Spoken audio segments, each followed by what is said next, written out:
2 minutes pour comprendre. Aujourd'hui, les défibrillateurs automatiques portables.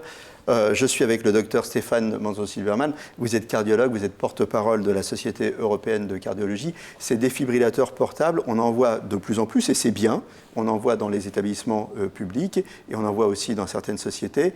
À quoi ça sert? Comment on s'en sert? Est-ce que tout le monde peut s'en servir? Tout à fait. Leur diffusion est extrêmement importante puisque l'on sait que ce sont les premiers gestes, la précocité des premiers gestes d'urgence qui vont être déterminants pour espérer assurer une survie après un arrêt cardiaque. La participation des témoins est essentielle.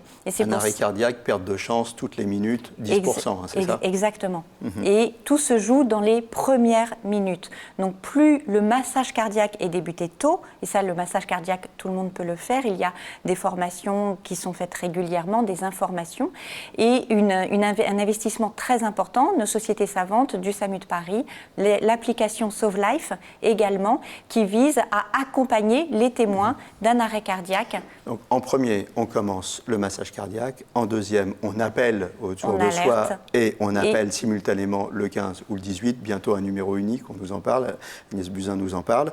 Et si on a un défibrillateur à portée de main, là, on le sort et on se laisse guider par la machine. C'est ça, exactement. Tout le monde peut s'en servir. Ils sont semi-automatiques. Il ne faut pas avoir peur de s'en servir. Ils sont semi-automatiques, c'est-à-dire qu'il y a des messages clairs pour disposer les patchs et pour dire s'il y a nécessité ou pas de délivrer ce choc. On n'a pas à avoir peur de tuer quelqu'un avec un défibrillateur. C'est si on ne s'en sert pas que finalement on va le laisser mourir. Et le défibrillateur ne se mettra pas en route s'il n'y a pas besoin. Si ce n'est pas nécessaire, il y a une reconnaissance. Voilà. Exactement. Donc il ne faut surtout pas hésiter à s'en servir. Voilà, ça c'est vraiment quelque chose à retenir et qui peut sauver la vie. À bientôt.